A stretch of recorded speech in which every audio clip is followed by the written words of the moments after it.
This is one of the more important videos that I'm going to be making. It's about the issue of happiness.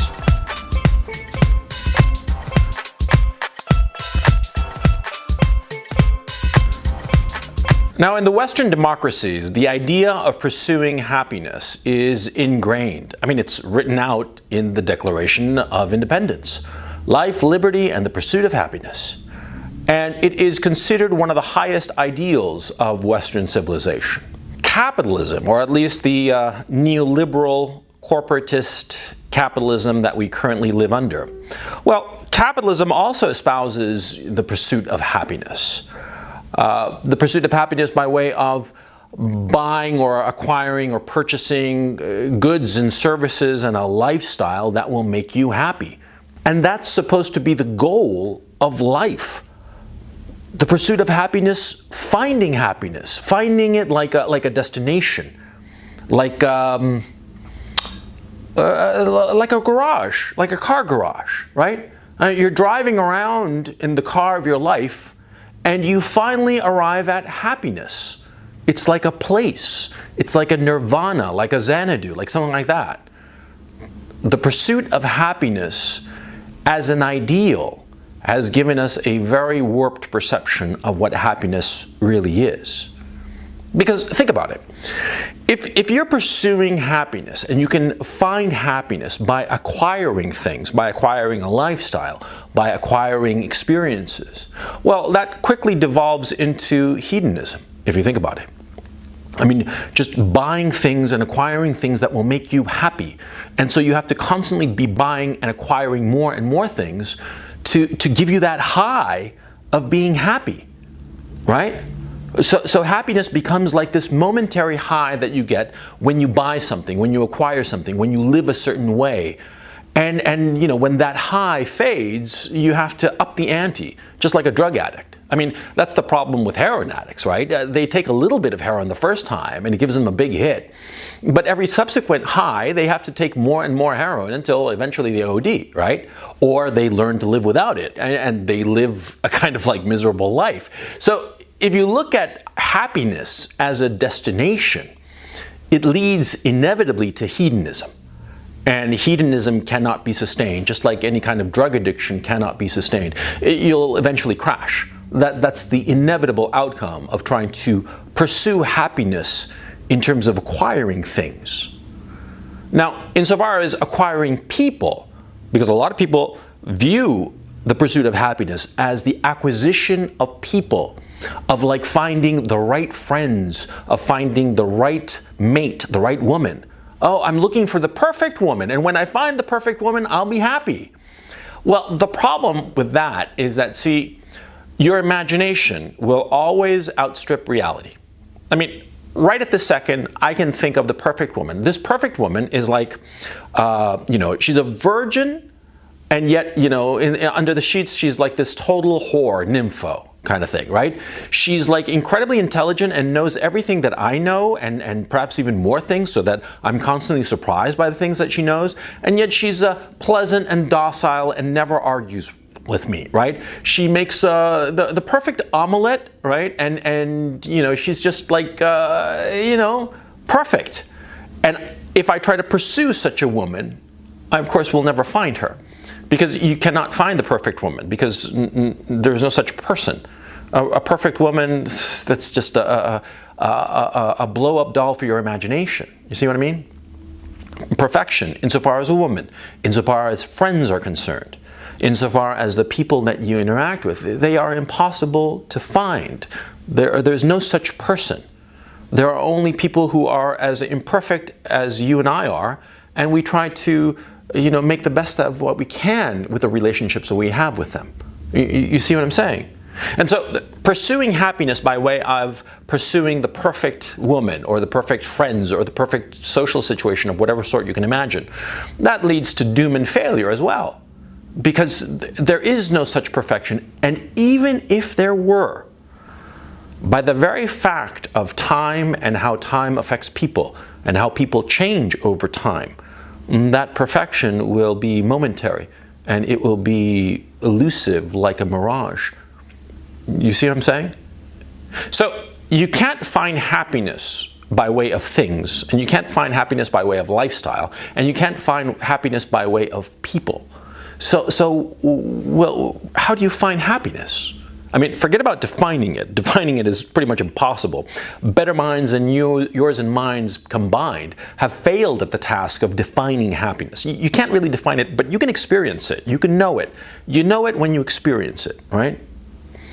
And I'll tell you right now, the fact of the matter is that happiness, more often than not, is something you experience along the way towards something else, along the way towards your goals. The happiness that I've experienced in my own life has quite frankly been sort of like almost accidental. You know, I was chugging along in pursuit of an objective that I thought would make me happy, right? I thought that becoming a published author would make me happy. I thought that producing movies and directing movies would make me happy. But oddly enough, it wasn't achieving those goals that made me happy. It was the going to it. It was the trip towards that goal that made me happy. And I didn't even realize it at the time. That was the weirdest thing. I mean, so much of the happiness that I've experienced in my life, the great happiness, and I'll get to the difference between great happinesses and little happinesses. Well, the great happinesses in my life, the great joys of my life, happened sort of like unaware. I was doing something, and it was only retrospectively that I realized how happy it made me, how fulfilled, how fully a man I was in the pursuit of this goal. And I noticed too that the bigger the goal, the greater the happiness. The bigger the goal, the more difficult to achieve, the more happiness I felt along the way, and the more happiness I felt retrospectively. Because that's the weird thing about great joys in your life. You sort of like appreciate them after the fact. For example, when I graduated from college, right? I graduated from college, I moved to Hollywood to try to make it as a screenwriter, and I had, middling success. I was able to option a couple of screenplays, original screenplays I had written, and it was enough to sort of like get by. But there were days that I didn't have enough money for food. And I'm not kidding. And during those days, I would be, relentlessly working on different projects, trying to make it, and I felt miserable at the time. But retrospectively, those days that were miserable, and I have notes where I talked and wrote about how miserable I was and how desperate and worried and afraid and all the rest of it. Well, retrospectively, those were the best times of my life, the happiest times of my life. It was when the goal was big and the risks were big that I felt true joy, a deep and abiding joy that I could only appreciate after the fact. Yeah. It's just so weird, but that's life. That's how it is. And often as not, when people aspire to very small goals, very modest goals, their happiness is not very great. When they're trying for something that's very small and reduced and well within the limits of who they are, that is easy for them to achieve, their happiness is not that great. The real happiness you get is when you are really pushing your limits, when you are pushing them with both hands, just shoving at them, shoving at your limits, shoving at them as hard as possible to break through and achieve something great, something that initially you don't even imagine that you could possibly achieve, but by shoving against the limitations of who you are and breaking through those limitations and reaching those goals, you feel this incredible happiness. It is amazing, it is intoxicating, and it is the high point of my life. Those moments, those streaks of happiness that I felt. Yeah, you feel them after the fact, and they are like streaks of paint along the trajectory of your life. You feel them after the fact, and you look back at the times of your life, the years of your life, and there are these green streaks of paint, as if somebody had taken this big broad brush with dripping with green paint and had painted those years, even though those years when you were living them, they were kind of miserable, they were kind of shitty, right? Yeah, at the time they're shitty, but after, it's like some great graffiti artist came along and just splattered this green paint over those years, and it just makes you feel terrific. Yeah.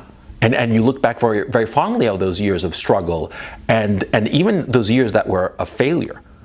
And often as not, you'll find that sometimes the years pass and they're like red years.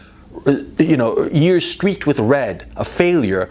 And then later, those years of failure, you realize and get a different perspective on them, and they give you joy. But you very rarely feel great joy in the moment. It's only after the fact. But those are the great joys, okay? And I have a mental distinction between great joys and little joys. This is informal. This isn't like a strict philosophical distinction, but it's something that I've experienced. And I'm telling you so that you know what to expect. Because you're going to have these little joys, these little happinesses in your life. And these little happinesses will catch you so unaware.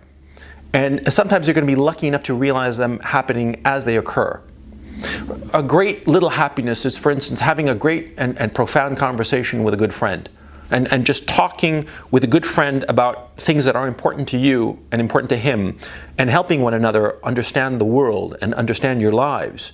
This often as not happens when you're young, when you're like a teenager. And a lot of times you'll feel at the moment this little joy, this little happiness of that contact with another. And it'll be just amazing, and you'll know it at the time. Or sometimes you listen to a piece of music that you never heard before, and it moves you so profoundly. I remember very clearly listening to the song Holocene. I forget the name of the band. A great tune, and the first time I heard it, I was so moved by it. It gave me such happiness. That first burst of listening to this terrific song. I've listened to other songs by that band. I forget the name of the band. I didn't really like it, but I liked that song.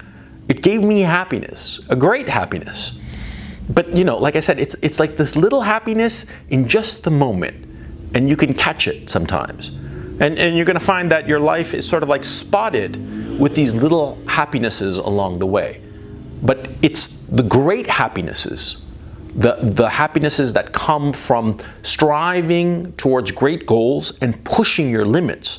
Those are the ones that define your life. Now, don't confuse distractions with happiness. That happens a lot. For instance, you're sitting there playing a video game for a few hours, right? And it's a distraction, and you feel quote unquote happy, but you're not really happy. You're just using the video game to distract yourself from the problems that you might be experiencing. And that is not happiness. Don't allow yourself to be confused by that. Think of those distractions like going to the casino. See, I've a time or two I've gone to the casino, and I've sat there at the blackjack table, and I'm playing and playing for hours and hours. A couple of times I played for days, literally on end, right? And it was just distracting me. Often as not, I've noticed retrospectively that I've gone to casinos and played for hours on end because my life was not particularly happy. And so I went to the casino and sat there and played, and at the time I was quote unquote happy, but it wasn't real happiness. It was just a distraction from the problems that I was having. See? Never make that mistake. It's very easy to make. It's very easy to make that mistake. And the way to distinguish between whether it's a distraction or if it's happiness is see if it's productive. See if it's expanding who you are, forcing you to grow, to push your own boundaries, your own limitations as a man. And see if the things that you are doing that is eating up your time is making you bigger. That's when you can spot the difference between a distraction and true happiness. Because, like, for instance, in the case of like video games and gambling, it's easy to see that's just a distraction. But sometimes you'll be at some job, and you'll think that you're advancing your career, but in fact you're not advancing your career, you're sort of stuck. And the days, you're just eating up the days as distraction. And yeah, you're drawing a salary, and you're performing your tasks at this job, and everything is hunky-dory, but you're not happy because you're not pushing yourself. And here's the key thing. You see, to my way of thinking, to be a man in full, to be a man who is just, somebody to respect and somebody who feels confident about his place in the world, you have to be pushing yourself. Because we are all born with great limitations, myself included. We are all born with enormous limitations, and what makes us men, what makes us to be respected, is how we push against these limitations and surpass them. And we see this in things, great and small. We see a small boy, learning to write his name, with some effort and not very well and not very neatly, but he's pushing against his limitations and learning to write his name. We see a young man, running the quarter mile, and he does it in a terrible time, and he tries and tries and practices and practices and tries to get better, and he does. Little by little, he improves his time, he runs faster, he pushes the boundaries, the limitations of who he is. And this is our goal as men, as a man. That's what you have to be striving towards. Pushing those boundaries, those God-given limitations that you have. Those limitations that make you merely a man. But by pushing against those limitations and expanding the scope of what you can achieve, you become a better man. And it's that pursuit, trying to be a better man, that is when you are truly happy.